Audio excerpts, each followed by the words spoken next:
11/2024. Maraming daan papunta sa may Bertis eh.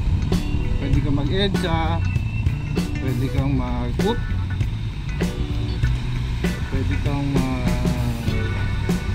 dito sa may UP, labas ka ng Commonwealth, pwede kang mag C5, labas ka ng Katipunan. Pero itong daan ko, dito ko dumadaan sa may East Avenue de Luna. Sakto Monday ngayon, March 11, na-traffic. Medyo na-traffic, kaya lang ang oras ngayon ay 12:30. So medyo nasa loob ng mga tao, nagla-lunch. So medyo maluwag yan. Balagtas.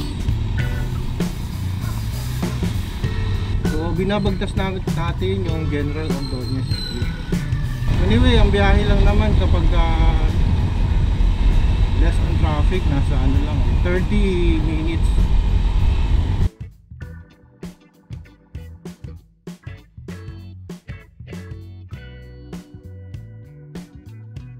As you can see, maraming estudyante nagkalat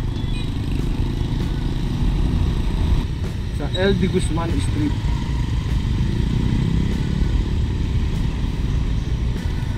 Candazo Street.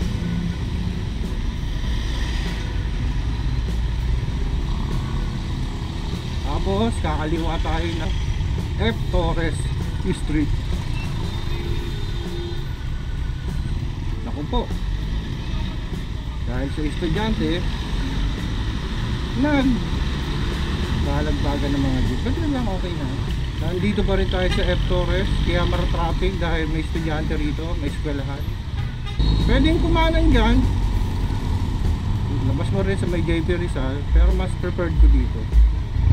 Mas less stress dito eh. Ito ay Cepeda Street. Tapos kanan tayo dito, 5th Street. Dire-diretso lang to. Ito naman yung pag nahuli ka sa Marikina, dito mo tutubusin. Yan, area na yun.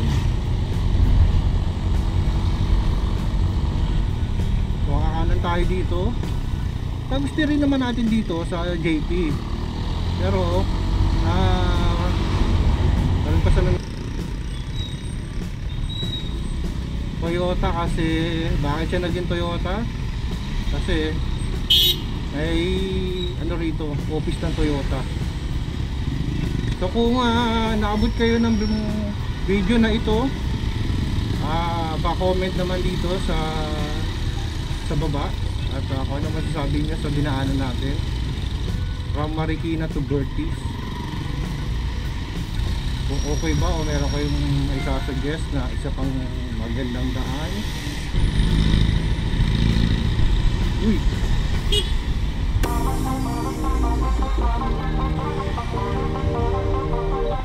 ano ba ito? Barangay tayo.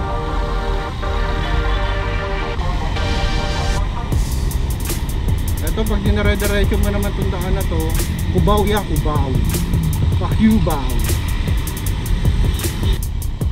Anong street to? Mulabe Street.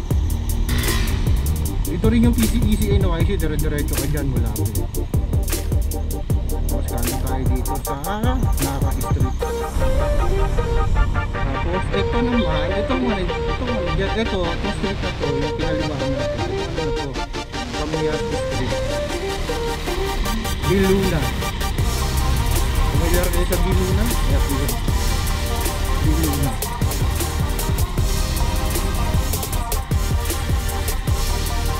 Diretso lang tayo dyan.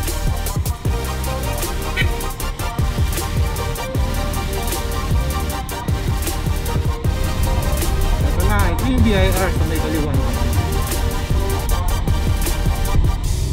Yung sikat na kain na naman, ayun nandito sa kanan. Yan.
Avenida Burtis.